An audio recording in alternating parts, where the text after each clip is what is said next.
ketemu lagi dengan kita di podcast Detik Geni. Bagi Dimas Ajeng Dimas D. Ajeng yang menantikan podcast kita yang kesekian kali ini kita akan menampilkan narasumber penggiat sosial. Ya tentunya ini akan ditunggu oleh para netizen gitu. Kali ini kita akan bicara ke sosial, dan tamu kita itu adalah yang sangat istimewa. Jadi dia seorang tokoh pegiat sosial. Selamat malam Om Rafiq. Selamat malam Budi. Ini kita mau bicara serius, fun, dan tidak mengkritisi. Tapi sedikit roasting kan enggak apa-apa. Biasanya ya ras. Tapi begini Pak, di kita itu kan ada sedikit stigmatik pertanyaan yang berbobot.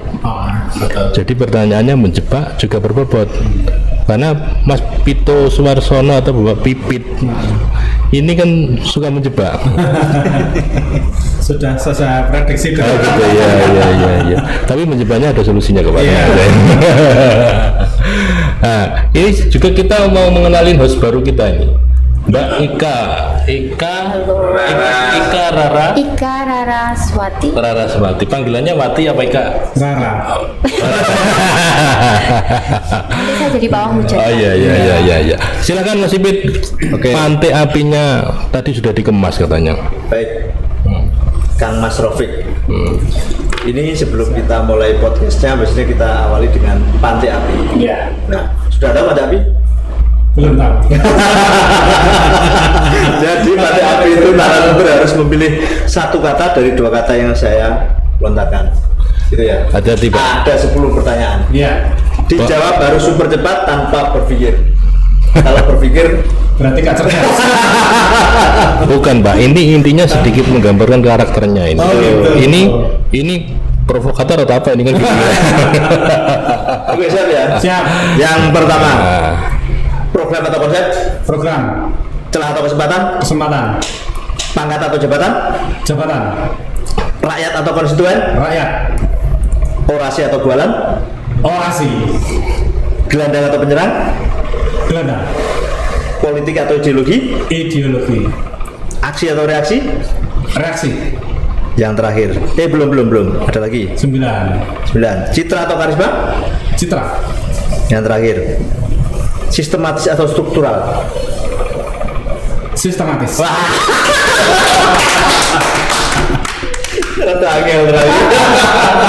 Jawaban di nomor 10 tadi sedikit ini, berpikir lama.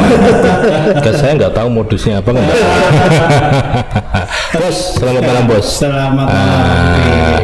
Ini jenengan ini sekarang di studio Detik Geni. Luar biasa. Kadang pertanyaannya kita itu ada yang membara, ada yang menjebak, dan ada juga yang memprovokatornya juga. Namanya juga Geni. Oh gitu ya. Nggak, Anda ini selaku pegiat sosial ini memang apa sih? Gitu, bisa dijelaskan?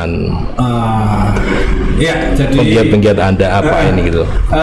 Kebetulan saya di kegiatan sosial itu jiwa, Mas Budi. Selain jiwa juga sosial saya ini dibayar oleh negara. Jadi kalau kita bicara sosial hanya ngomong tentang pahala sama kemanusiaan saja, nanti saya dimarahi sama Mas Pitono. Oh iya, karena kita di dunia Pak. Iya. Biasanya kalau kata rumah pahala dan dosa. Jadi hari-hari aktivitas saya sebagai pendamping sosial PKH yang bergerak di bidang sosial kemanusiaan. Kebetulan itu adalah program dari pemerintah yang sudah berjalan baru 16 tahun. Anda sudah berapa tahun? Saya baru 16 tahun. Jadi kesah bagaimana orang miskin, bagaimana orang susah itu tiap hari ada pada diri saya. Anda penampung banget. Oh, iya, luar biasa. Karena di Kementerian Sosial itu ada beberapa program kemiskinan, dan salah satu yang paling utama dan yang paling punya peran banyak untuk mengentaskan kemiskinan itu di program PKH. PKH, ya. Berapa program sih? Kalau programnya banyak sekali. Kalau saya fokusnya di Kementerian Sosial itu terkait pengentasan kemiskinan di program PKH, program Keluarga Harapan. Jadi PKH itu bukan hanya sekedar program bagi-bagi uang, bagi-bagi duit kayak antri di bank, itu bukan. Bukan udan duit, bukan ya? Bukan. Jadi ada syaratnya. Ya. Harus miskin dulu. Syaratnya apa aja, Pak? Wajib miskin. Di masyarakat itu pasti ngakunya saya nggak punya ini gitu. Nah, terus untuk kriteria spesifikasinya itu seperti apa? Maksudnya nggak punya apa? Nah, saya rata-rata pasti gini, kalau kita di masyarakat pasti bilangnya aku nggak pernah dapat bantuan. Nah, paling nggak kan setidaknya kita ada gambaran gitu dari masyarakat tuh lebih mengerti gitu, nggak kok ngaku-ngaku gitu loh Pak. Ya, mungkin bisa menjelaskan. Curhat. Iya Pak, karena memang biasa di lapangan tuh seperti gitu. Jadi PKH itu adalah program pengentasan kemiskinan dari pemerintah, ya, dari Kementerian Sosial yang dalam hal ini sebagai pemeran utamanya untuk program ini. Kita semuanya tahu Mbak Rara, ya Mbak Rara. Boleh. Kalau bicara tentang kemiskinan, ketika ada bantuan, hampir semua orang itu bicara miskin. Tapi kalau nyun sewu, ada istilah kita mau bersanan gitu. Itu orang duwe itu duwe no. Itu sudah hukum alam. Nah, kalau kita mengacu pada aturan atau pedum ya, ada 14 kriteria yang ada di PKH yang wajib mendapatkan. Salah satunya adalah terkait dengan penghasilan per bulannya itu tidak mencukupi untuk kebutuhan sehari-hari. Ada kata tidak mencukupi ini di bawah UMR berarti? Iya, jauh sekali gitu loh ya. Terus yang nomor 2 itu ada cirinya itu lantainya masih belum keramik, terus temboknya juga masih, kalau dulu tuh sesek gedek, terus di dalamnya itu meskipun miskin ya, rumahnya mau peyok gitu Mas Witono, tapi kalau nggak ada syaratnya itu tetap tidak bisa mendapatkan. Salah satu syaratnya itu adalah di dalam ART itu ada ibu hamil, ada anak sekolah baik itu tingkat SD, SMP maupun SMA, ada lagi lansia yang usia 65-70 tahun itu, ada lagi disabilitas. Nah, meskipun rumahnya jelek payon bahasanya gitu ya, tapi kalau dari 5 item syarat itu tidak ada ya tetap tidak layak. Karena bantuan ini sifatnya bersyarat. Beda. Ya, yang tidak bersyarat itu asal dia miskin itu ada namanya bantuannya bukan tunai tapi non tunai, BPNT. Bantuan pangan non tunai. Berarti kayak sembako dan sebagainya. Apakah itu syaratnya sama juga dengan PKH tadi? Iya, sama saja. Sama ya. Kebetulan di BPNT itu tidak terkait masalah anak sekolah, ibu hamil saya tidak. Tapi di situ masuk di data kemiskinan. Ya, kalau sekarang sudah ada data yang namanya SIG-NC BNPA itu terdata di situ. Meskipun dia miskin, tapi kalau tidak masuk di data kemiskinan berupa BNPA atau SIG-NC juga tidak muncul. Artinya begini, program seperti PKH ini kan program pengentasan kemiskinan. Iya, gitu. Artinya di daerah turun enggak kemiskinan, angka kemiskinan? Kalau kita bicara di sini adalah tingkatnya nasional. Kalau di nasional ya salah satu dari sekian puluh program yang paling berhasil adalah PKH. Karena di situ paling mengenal.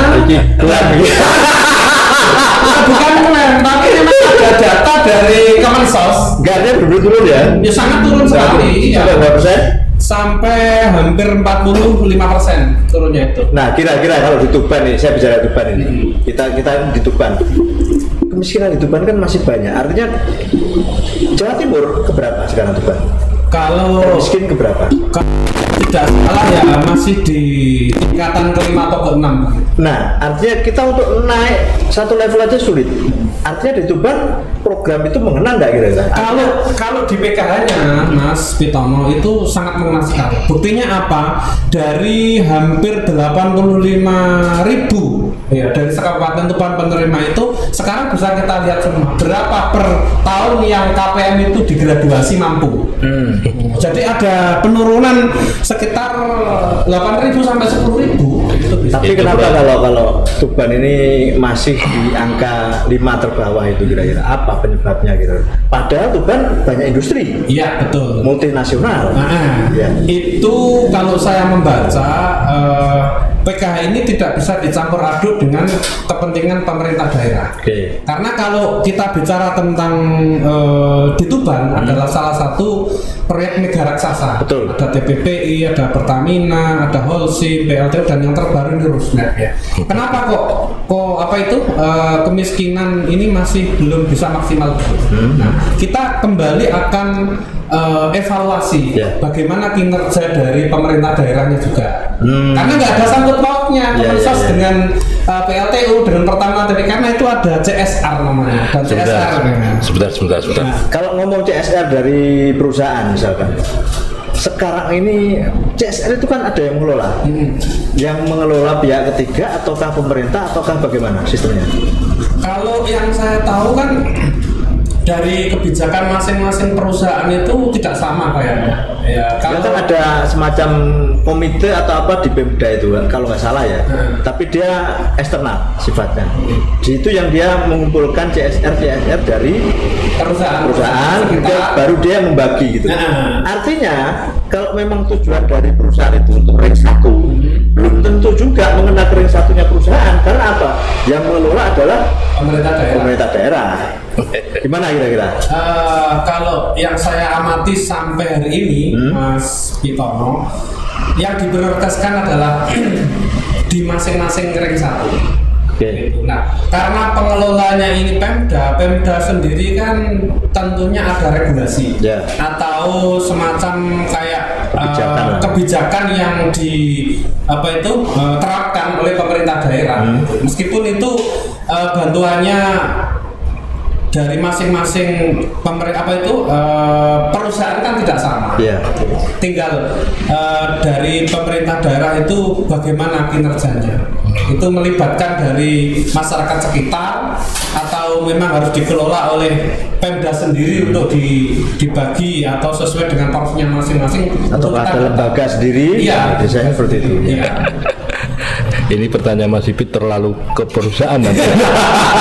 Ya karena di perusahaan sendiri juga wajib kita kontrol. Kalau ini kan kontrol ya. Kita kan bicara regulasi bukan kontrol. Ya regulasi ya kontrol. Kalau regulasi tanpa pengawasan, wah susah. Karena kan jenengan juga pegiat sosial gitu. Jadi kita harus memonitor karena kita sudah lama bergelut di agen of change dan agen of control. Masih melekat sampai sekarang begitu. Berarti kan lebih frekuensi gitu ya. Kalau saya iya, karena tadi kan ada pertanyaan reaksi atau aksi. Oh iya. Wah ini ultimatum banget nih. Gak gini. Pertanyaan saya ini kan kita kembali ke PKH lagi. Karena Mas Ipit tadi kan pertanyaan kan sudah ke stakeholder dan sebagainya. Anda kan juga pegiat. Bos, ini pertanyaan kita untuk PKH sendiri. Ada nggak yang dimanipulatif itu, ada nggak kalau PKH? Karena itu kan sudah ke database kan sebetulnya gitu loh. Jadi gini Mas Budi, PKH itu program by system. Kalaupun ada mau tipu-tipu atau markup atau manipulasi, saya kira sudah akan terbaca. Karena itu berdasarkan NIK. Ketika NIK di Kemensos sama Dukcapil tidak padan, data itu tidak keluar. Sekarang kan teknologi kan. Nah, tinggal bagaimana dari SDM-nya, sumber daya manusia pendamping PKH-nya. Itu. Kalau teman-teman pendamping PKH itu semuanya kan bergerak by name by address. Iya, karena datanya itu padan gitu loh antara Kemensos dengan Dukcapil. By name, by address dan by view. Karena kalau kontrolnya itu kan sekarang langsung online ke Kemensos. Benar. Ada pendamping yang tidur-tiduran nggak akan mungkin. Karena data itu selalu update. Selalu update tiap hari ya. Iya.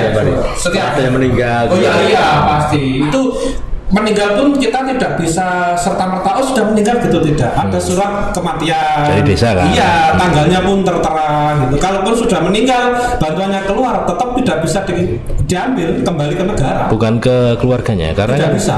Oh, berarti ke individual tuh. Iya, karena itu sistem.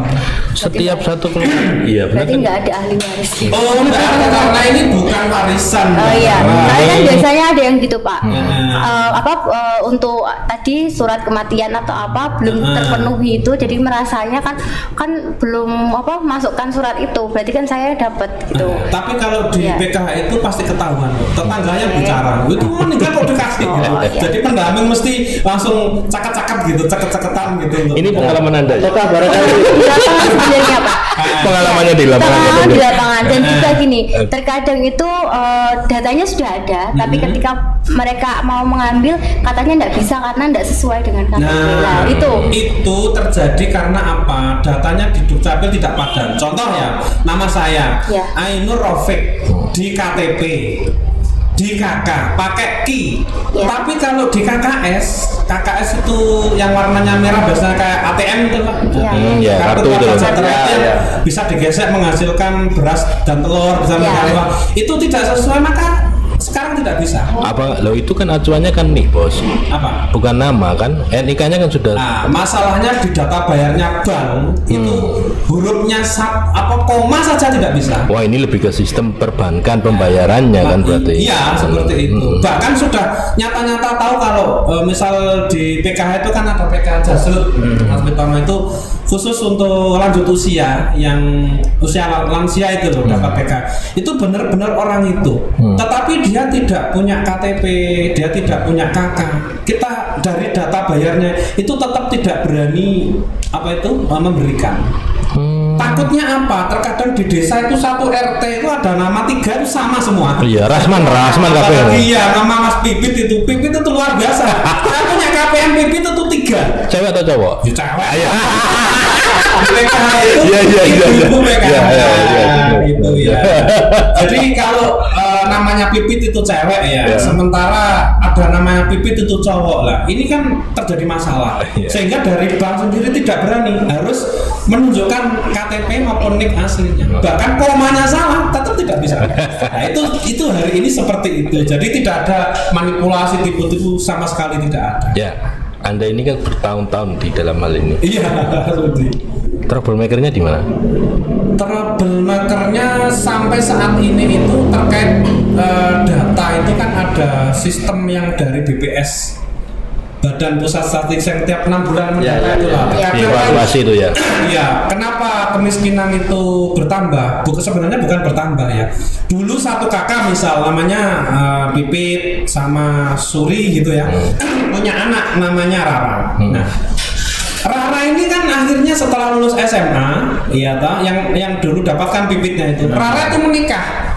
Dia punya kakak pecahan baru. Nah, masih di dalam satu rumah, tapi dia sudah mecah kakak. Rara punya anak, Rara punya suami. Nah, ini kan program ini tidak bisa langsung diwariskan gitu, langsung diwariskan anaknya tidak bisa. Nah, otomatis yang namanya Rara ini kan miskin baru yang kedua gitu. Nah, kalau dalam satu keluarga. dalam satu keluarga. Karena Seperti betul. itu ya. Nah, kalau itu satu Pipit, kalau ada satu RT 5 Pipit, berarti kan ada 5 kemiskinan nambah baru lagi. Itu rata-rata kendalanya kok bertambah. Iya, karena jumlah mati sama jumlah lahir itu tidak padan, Mas Budi. Nah, strategi Anda apa?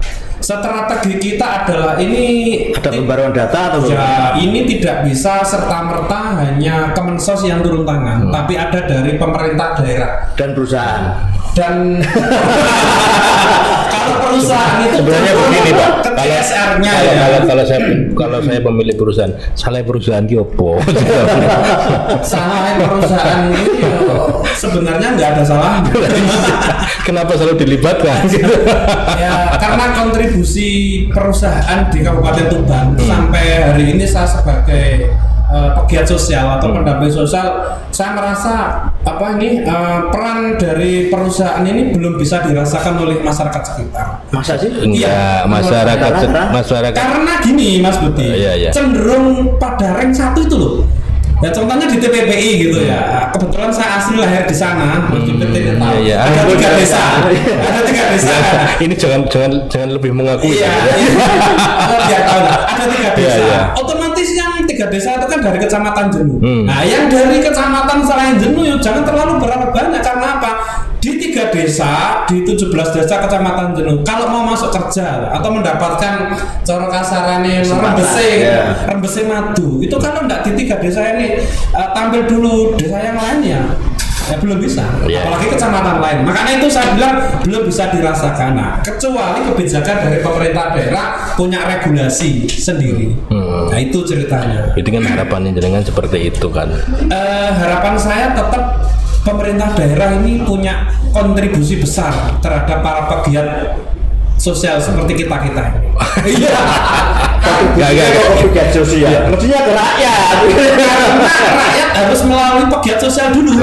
Tidak bisa dari pemerintah langsung ke rakyat tanpa ada pekerja sosial. Gitu kan ada OPD. Itu apa tugasnya nanti? Ranahnya sudah beda. Om Robek, jawaban Anda politis banget.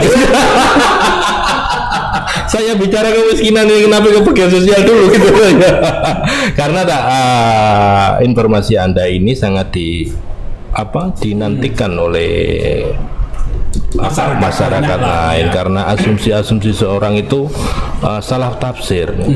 Itu rumahnya bagus, kenapa dia dapat bantuan? Hanya ditempeli maaf hijau gitu tulisan gitu.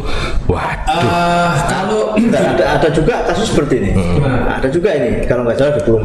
Artinya begini, memang kalau dia dari kondisi rumah keluarga itu barangkali ya oke lah dikatakan stempel miskin gitu oke lah, tapi ternyata anaknya itu kuliah di Cina malah. Sapi ini limau loh. Berarti seperti itu. Kalau ada kasus seperti itu sebenarnya simple Mas Budi penanganannya.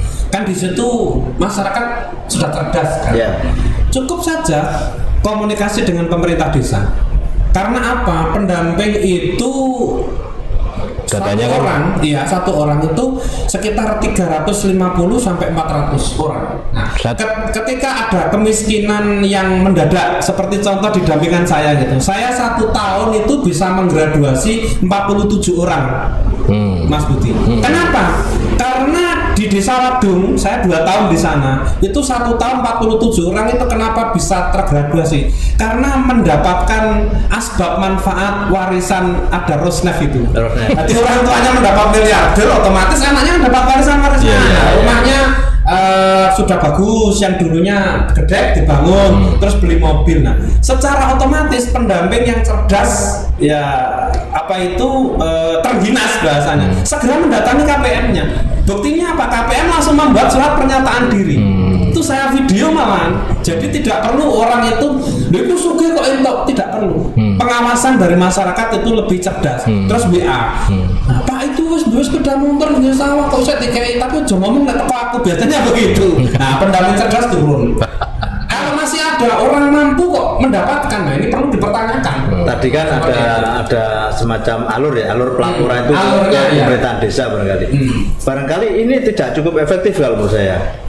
Kadang-kadang kalau si aparatur pemerintahan desa ini adalah yang dapat tadi saudaranya, nggak akan mungkin dia akan meloloskan informasi ini. Kecuali kalau ke pendamping barangkali beda lagi. Itu dulu Mas. Itu dulu masih sistem kekeluargaan. Tapi kalau di PK ini tidak bisa. Karena apa? Pendamping kan datang langsung survei, mulai dari rumahnya bagaimana, pekerjaannya. Kalau sudah jelas di situ nyata-nyata ada mobil, sudah ada.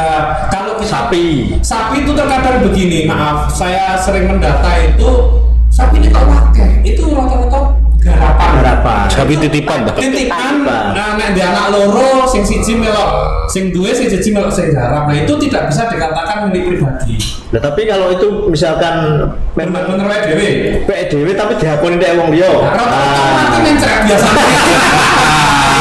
Dan nggak akan berani. Kenapa nggak berani lah? Saya berarti berani loh. Pernah kejadian itu Mas. Saya mengalami sendiri itu. Jadi ditanya, pedusnya kan pakai. Pedusnya ternyata mencret mati. Berarti rata-rata sebelum kita interview itu kita pakai bahasa sentuhan hati dulu. Nah, contoh rumah gitu ya. Memang bukan rumah saya Pak ini rumahnya ibu. Tapi saya ini kan anak yang di situ gitu. Sehingga ketika ditanya, ya dia menumpang karena itu rumahnya masih milik bapak ibu. Seperti itu. Nah, rata-rata di satu keluarga itu ada 2 kakak. Oh, rata-rata seperti itu. Iya, rata-rata begitu. Bisa lebih Pak. Bisa lebih. Oh, Anda ini pengalaman. Bos, ini pertanyaannya tajam sebenarnya dari dia gitu. Iya, memang bisa lebih Bisa dari itu. Iya. Jadi masaknya juga, dapurnya di situ, mandinya juga bahkan antri. Saya itu punya KPM Mas Budi di Desa Tasik-Harjo. Yeah. 1 WC, 1 kamar mandi itu digunakan 3 kepala keluarga sekaligus. Jadi kalau mau subuh antri ngising itu subuh sampai jam 6 gitu. Hanya ada itu di kebetulan dia ketua kelompok. Iya, pokoknya unik-unik saya tuh punya kayak gitu. Itu depan rumahnya itu tembok sudah berkulitan gitu. Tapi belakangnya Masya Allah masih ngenes gitu. Iya, beda dengan orang Cina. Kalau orang Cina tuh yang depan jelek, yang dalam bagus. Kalau orang-orang kita ya mau ventilasi pantas sing arep api sing jero berantakan. Kalau kita lebih ke gebiar lah. Wong gini seneng gebiar Iya, gitu seperti itu. Nih gebiar kan bisa gebiar juga gitu. Menurut dia kan seperti itu tadi. Benar saya gitu. Jadi kuncinya begini kan, karena ini masyarakat hari ini kan sudah bisa layanan publik itu kan sangat bisa dikontrol ya. Sederhana saja. Sebagai pendamping PKH saya memberikan pengalaman saya Mas Kutono. Kalau ada orang mampu, ya toh, benar-benar dia mampu, tetapi sulit untuk disuruh mengundurkan diri, datang saja ke kepala desa. Suruh kepala desa membuat surat pernyataan bahwa orang-orang ini kategori mampu. Nah, kalau petingginya tidak mau ya, itu tadi dipertanyakan. Ojo-ojo iki dulure pendukung dan sebagainya. Ini sudah tidak objektif. Ya ini kan harus tegak. Ya. Tapi memang tidak semua berani. Tapi kita kalau sudah bicara hati, Bu, sampai itu saya kira akan legowo. Tapi ada yang nolak enggak? Ketika terkadang orang mau dikasih PK itu juga ada yang nolak juga. Oh, sangat banyak Pak Budi hari ini. Apa alasannya apa ya? Alasannya begini, aku saya bapo. Ya, itu terkait dengan prinsip ya. Jadi sepurane ataukah gengsi barangkali?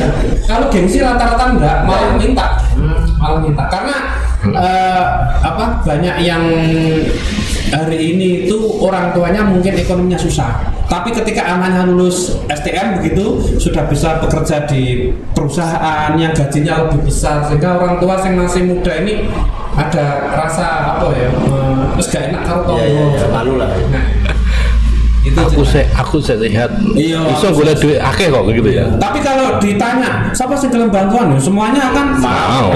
Iya, sopo juga gelem duit negara kan gitu. Apalagi kalau kita kerja dapat 600.000 itu. Iya. Luar biasa lah. Upaya untuk mengentas kemiskinan itu memang luar biasa. Karena bantuan-bantuan itu bukan dari PKH saja. Kebetulan yang paling familiar dan data di Kemensos, PKH adalah salah satu program yang berhasil dalam pengentasan kemiskinan di NKRI kita. Seperti itu. Artinya begini, kalau memang tujuannya untuk pengentasan kemiskinan, bisa enggak membersihkan kemiskinan gitu? Ya habis. Ya, selama masih matahari terbit di sebelah timur, ya saya kira tidak akan ada kemiskinan yang berhasil 100%. Karena apa? Kalaupun rakyat ini sudah miskinnya itu sudah mampu semua, tetap negara ini akan punya tanggung jawab kemiskinan baru. Siapa? Saya. Karena kalau tidak ada orang miskin, saya nggak dikasih gaji sama negara itu.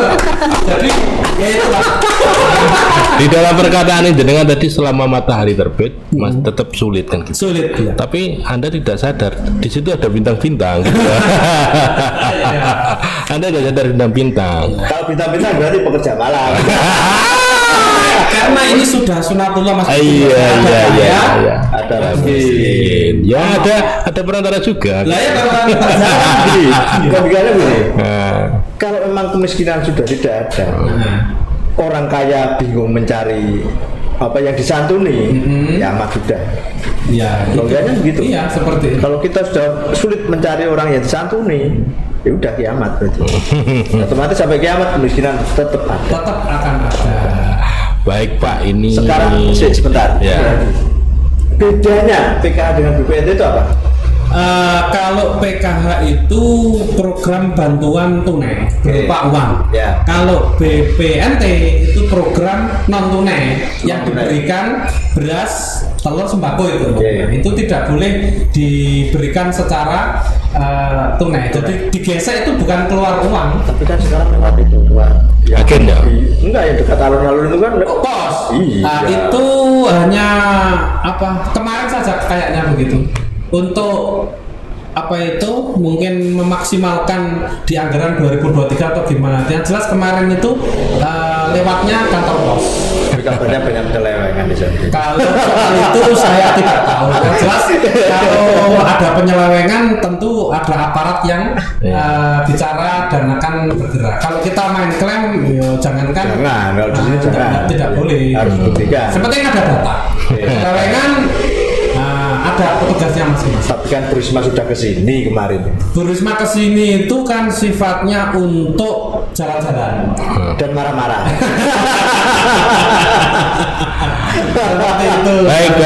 Baik. Ini ngobrol nggak ada habisnya ini karena kita sangat menarik. Pada dasarnya kita berbicara PKH.